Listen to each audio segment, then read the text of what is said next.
Hey guys, Electron Man. Well, we're back, and today we're going to do another one of my Hamfest finds. I picked this jewel up at the Hamfest as well. It is an Emerson. I believe it's like 8 bands. I think it's MBR-1. Is that right? MBR-1. I had that right. Multiband radio receiver. You know me and my shortwaves. Can't have enough of them. Craziness of these days, I'll tell you, with the weather and everything else. It doesn't hurt to have a multi-band receiver around the house, I'm telling you. And this one does it all. It's kind of interesting. It has a weird band. It's got like citizen band, shortwave 1, 2, FM obviously. Of course TV because it's older and, you know, we don't really do TV anymore as far as it's all digital now. But it also has VHF Marine. It has VHF Air. And it has weather, which is kind of unusual. So it's got shortwave and air traffic control. I mean, I guess even ham radio as far as 2 meter would be in there. Yeah, because it does 145, so it goes all the way down. So kind of an interesting receiver. I bought it for $5. A guy swore it worked. I got it home. I really haven't tested it yet, but I did notice right off the bat that we've got a serious problem here as far as, I don't know if you can see that or not, but yeah, that's not going to cut it. I don't know what's going on there, and it feels kind of floppy on the inside, so we're definitely going to have to go ahead and get on the inside of this thing and fix that. You think we ought to just go ahead and plug it in and see if it works at all? Kind of wondering about it. You know, it's funny, the other one I bought for $5, he had a big sticker on it said did not work, and I cleaned the battery tray and it works perfectly. What do you bet? This one's like the opposite. He tells me it works and it doesn't. I do like a couple things. It does definitely need some battery tray cleaning. I see a little bit of corrosion here, nothing real bad, but it's interesting. This thing runs on AC, DC, and batteries, which that's a cool option to have, a power cord that actually squashes in the back like that. So we'll go ahead and just, instead of having to mess with batteries or a DC adapter, we'll just use the good old AC plug that it has included with it. Let's just fire her up, see if she works at all to start with. Where's power?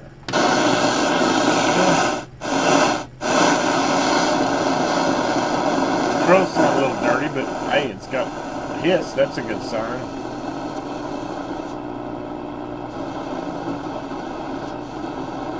No, because they knew. Yeah, it does work. Maybe okay. they knew your husband's name.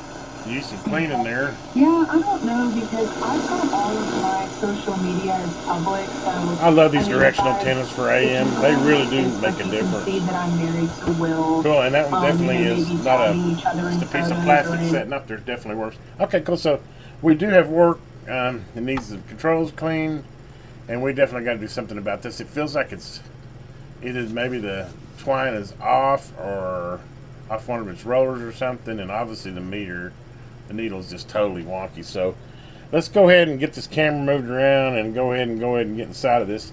All in all, the condition's pretty good on it. I mean, antenna's not broke on it. I typically don't buy used shortwaves if the antenna's broke. Kind of tells me they weren't treated well. That, and it's just a hassle and an expense to get one. I mean, you can find plenty of them that have good antennas. I didn't obviously notice this part. I probably would have jewed them down from $5 if I'd have seen that floppy looking needle there. But anyway, let me go ahead and switch the camera around and let's get inside of this thing and see what we can do about fixing that. And we need to clean these, do some deox on those, get those controls cleaned, see if we can't get her cleaned up in some pristine shape. Be right back, guys. Okay, guys, I'm back. I kind of had to move the camera around so we could get room for it. Well, these are the deep ones, so I'm going to have to use a whole hand screwdriver. My electric screwdriver won't reach down there far, but hopefully you're getting a good view of this. It's kind of a big radio and kind of close to it. So anyway, it looks like we got obviously the standard in the corners. Looks like we got one in the middle here. As far as screws to get this cabinet open. Let's see what we're going to have to do to get that needle fixed in there. Well, those screws were tight.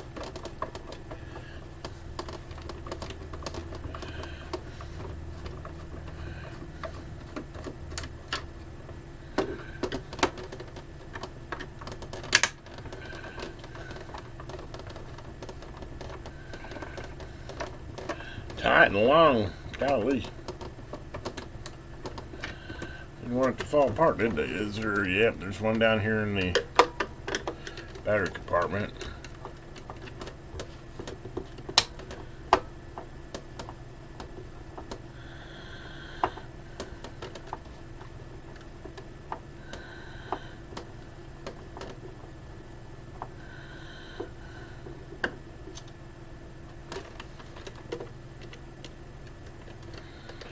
And let's see, did I get the center one? Nope.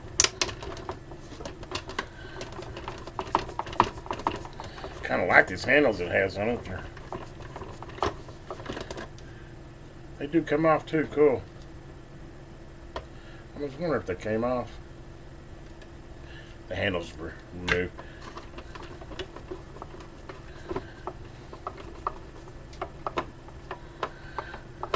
Six screws gives you access to it. Okay.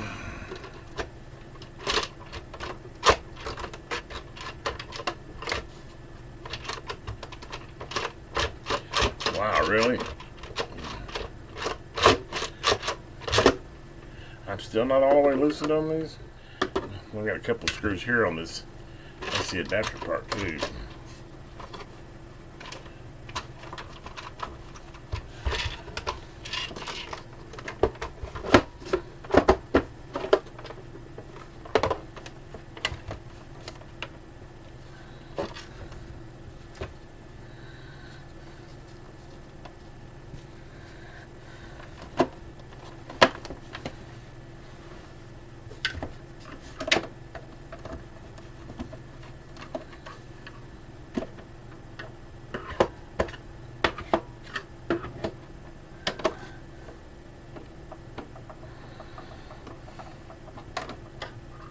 These are gonna be the longest screws or the longest ones that turn I've ever seen. Come on.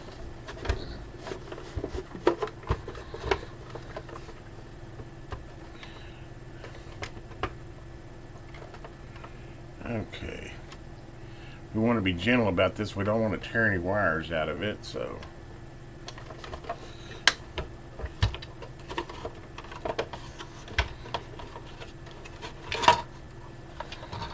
Okay. Oh good, it's got a plug here for this.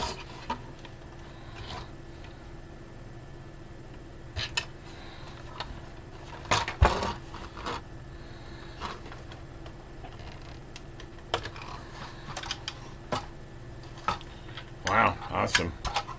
All that stuff, and it only had one set of plugs that actually went over to that and one antenna connection, which I think I'm going to go ahead and unsolder that instead of tearing it off. It'll take me a second to heat the soldering iron up and go and unsolder the antenna connection here. Just make it easier for me to manipulate around 4-ohm speaker, 3 watts. Definitely doesn't look like it's going to be. Trying to see what we got going on this twine here. Hair fiber wires there. Yeah. Let's see if I can see where the dial.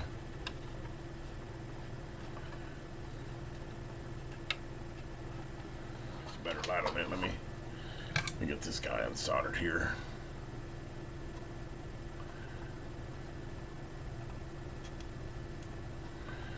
Yeah, and it's even marked antenna, so cool. Okay, now then I can get this guy out of the way. It's interesting how all the wires, they're all, it's going down 2 wires for power, so everything as far as AC power is mounted on the back of that case. And then you have this. Okay. Wow, look at those thin wires for that AM antenna.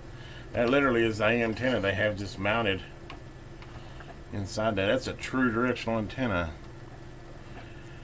Well, the pots will be easy to clean.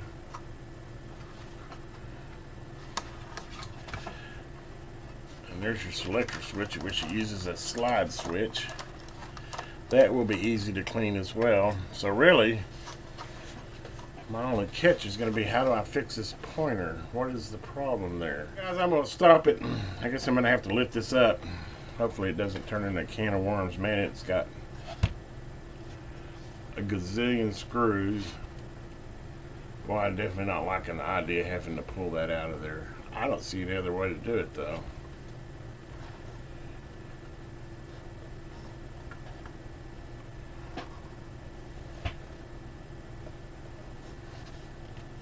Anyway, let me stop and do some researching on this. Okay, guys, fortunately I was able to pull the screws out and carefully watch which screws you need to pull out. And the whole unit actually pulls out with the display. So this string, I would hate to try to restring this thing. This thing is a stringing marathon here. It's got double strings for that. But as you can see now, the meter sets flat. But the reason the meter was all hanky and not working right is because, as you can see, I pulled this label off. And look how this label has curled up over the years. It's really kind of a hard plastic, so I don't know if I can hit it with the heat gun and iron or what, but I've got to get that flattened out or it's never going to work right, because what has happened is with it sitting there, it curved up and it was causing this thing to ride incorrectly. So, what do we do to get this flattened out? I mean, it is really curled over bad too. It's kind of like a rigid plastic. I'm thinking probably heat's going to be my best bet, and then use some type of contact cement to put it back down. Well, this is going to be the journey to try and see if I can fix this. Yeehaw. Looks like it's going to be a lot of fun. Who would have thought? I wonder if I could. Anyway, guys, there's your problem. I'll be back and see if I can come up with a solution, if I can get this flat again. I mean, you can see how badly that's curved. And it's rigid. Okay, I'll be back. Okay, guys, well, with some playing on my, using my desolder station with the hot air gun, I actually managed to get this thing, it's pretty flat. Now, if anything, it's actually bowed the other way a little bit, which is good. Fortunately, this plastic seemed to take to heat real well and flattened out pretty good for me. It's not perfect, but as long as it'll lay down flat, I mean, it didn't disform on me. That's what I was really worried about. So, I mean, I think that's a win. By the time I get her in there with the glass and everything, you're not going to be able to tell. And we're going to go and I got to get some contact cement. I don't have any. I got digging around, and I think contact cement's going to be my best way to adhere this back down. So we're going to go ahead and stop the video for a little bit, and I'm going to go find me some contact cement, and I'll be back when I get some contact cement. And see if we can't get her glued back in there and get that problem solved. Well, I changed my mind. I was going to go with contact cement, but one thing, I couldn't find any. And the other thing is, the more I thought about it, is it kind of looks like that's what it had on to start with, and it didn't really do the job, right? So I think we're going to go with epoxy. Good thing about epoxy is it's a little slow dryer, so I can get it positioned right. I got this is 5-minute epoxy, but it'll dry pretty quick. That, and it'll be permanent. And hopefully it'll keep it from wanting to curl up again. I still can't figure out why that plastic curled up on it like that. I mean, there should have never been any heat. Maybe they left it out in the sun or something. But anyway, I think we're just going to mix up some epoxy and go with that. That's probably way too much, but one good thing about epoxy is that with some denatured alcohol or isophenol alcohol, you can it cleans up real good. So if I do get it spread somewhere that I don't want, it'll be pretty easy to clean it up. So anyway, we're just going to go ahead and I think I mixed up more than enough of a batch of it, and then we're just going to spread it all over the back of this. You definitely want to make sure and get it mixed up good. I'm just going to spread it out, thin coat over the whole back of it. Set down there, and that should fix it for the next, hopefully, ever.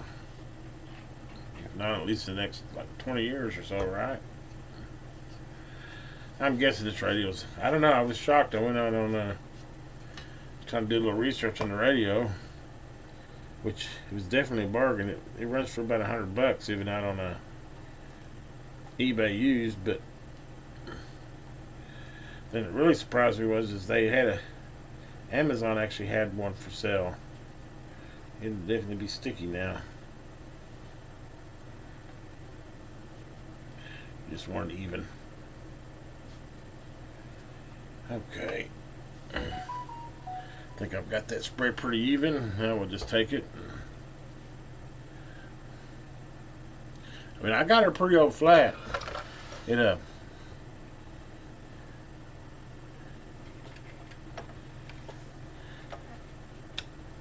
fortunately didn't deform it too bad. See how I got epoxy on the front here?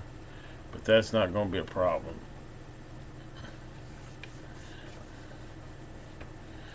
That's why I use this. I don't even know how I got epoxy on the front there. I guess I went through that hole. But, a little bit of rubbing alcohol here, and it will clean right up.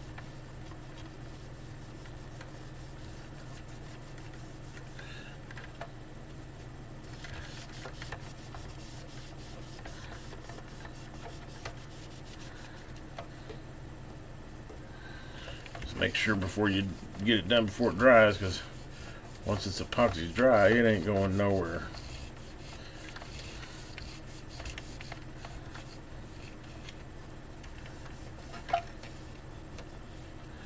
Kind of nice that I had those LEDs made for a nice little jig to make sure I get it on there straight.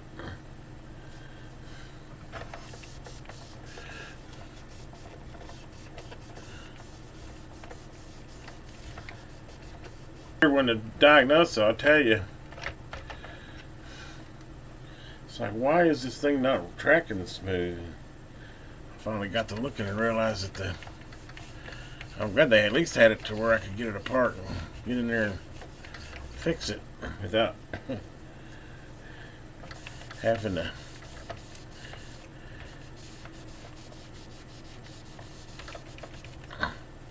tear the string out of it, because this would have been a nightmare to restring. It's got like crazy how they did it. I wouldn't want to have to restring it.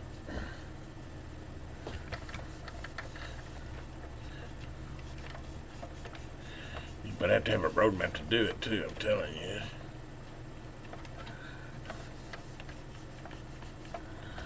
Okay.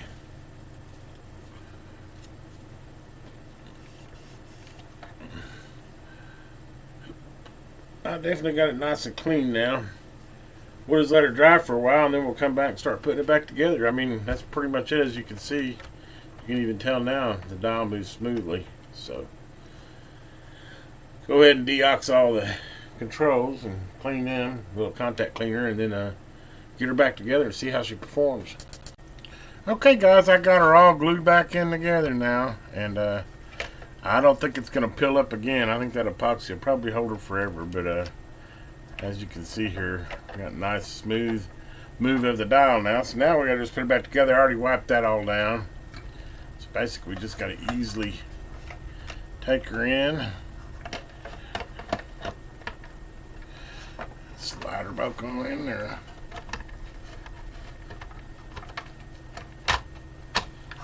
Just like so. And then put a gazillion screws back in. Well, it might not be a gazillion, but it's a fair amount.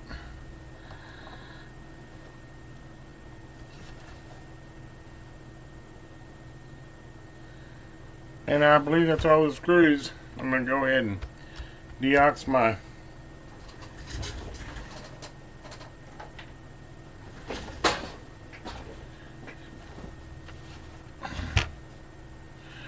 controllers here.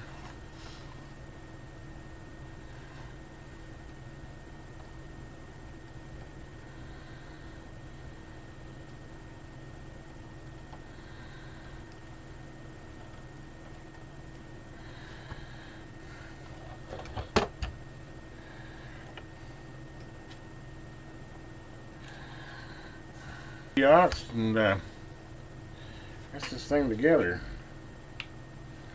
Well, I'm about out of deox too. Well, I hate to have to buy it. That's $40 a tube, but it's lasted me probably a year or so. It's worth buying the big one. Got that on, got that on.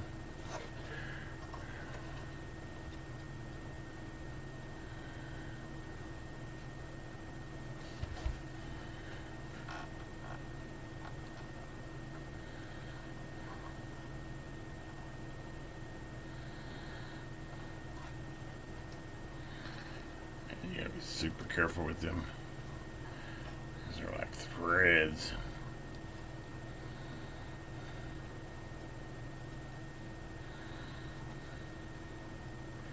Just want them out of the way, don't want them pinched.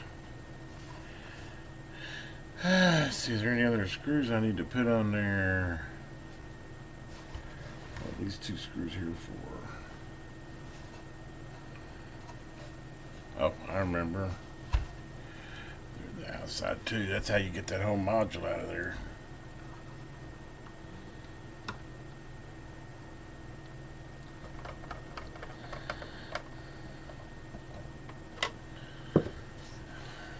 Alright, I'll come back whenever I got the rest of it done. I think that's pretty much it.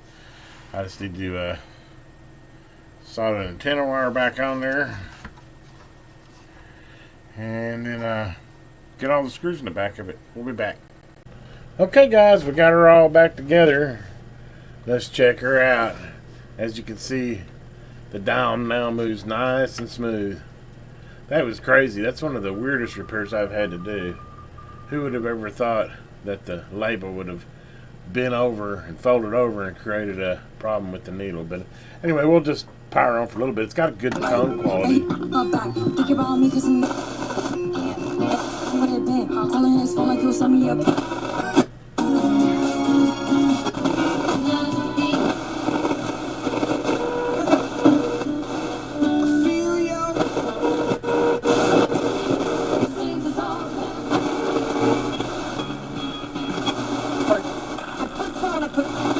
That's the story of the duck.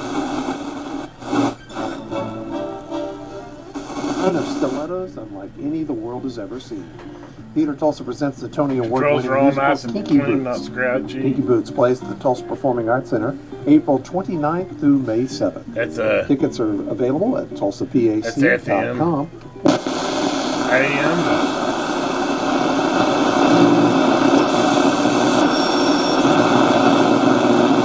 A captivating evening of dance featuring 3 exciting pieces, including the return of Ashman's hilariously entertaining cacti. Definitely tell how that antenna makes a difference, that directional antenna. Radio for 10.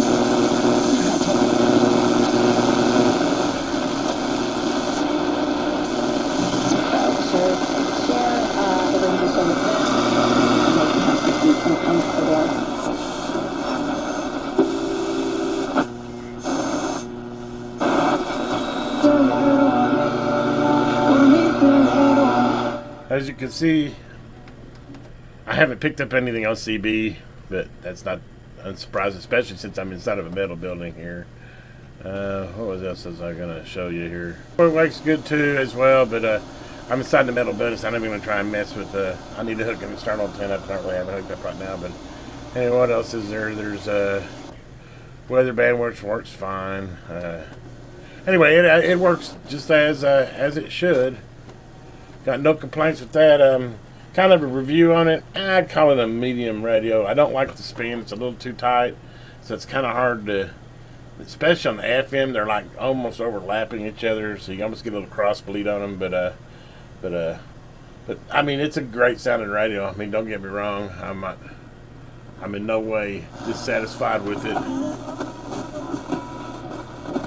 Well, he's grown, but there we go. I'll go play on a splash pad. Somewhere where there's talking, I'm afraid I'll get a... It's time to make a deal at Hard Rock Casino Tulsa with $500,000 cash on the line. As you can see, Take a it's got swing great tonal Saturday, quality. May 13th, 20th, Nice and and loud. 27th, where one winner will Tone be control drawn works at 7 great. p.m., 9 p.m., and 11 p.m. No scratchiness. But back to the review. I call it a middle of the one. It's analog, which I like, but like I said, I don't care for the span. The span's a little bit too tight for me. I like for a little bit wider span. In other words, more needle movement between channels. But I mean, it's 8 bands. It's got some unique ones. It's got weather, air band, all these different ones. It'd be a fun radio. I'd call it like a beginner's radio. I mean, it's not a It's by all means not a high-end radio, but it's not a low-end either. It's in the middle. You know, I rate it like a 7 or 8 out of 10. It functions great. I'm real impressed with the AM antenna directional. This guy right here seems to work really well. So, all in all, it's a big win. I mean, for what I paid for it, $5, it's a great radio. Probably something, you know, I give somebody if they need a radio in a bad way. You know, depending on who, God knows what's coming. You know, you never know when we're going to need to have communications or at least some type of listening. Be a great radio to have for your storm cellar or something, in case of a power outage. But anyway, great little radio. Got it repaired. Hopefully you enjoyed this video. Look forward to some more of them. I got a couple more shortwaves I picked up at the Hamfest. A couple other cool little items as well. As always, have a great day. This is the Electron Man. And if you haven't already, please subscribe to my channel and hit that bell.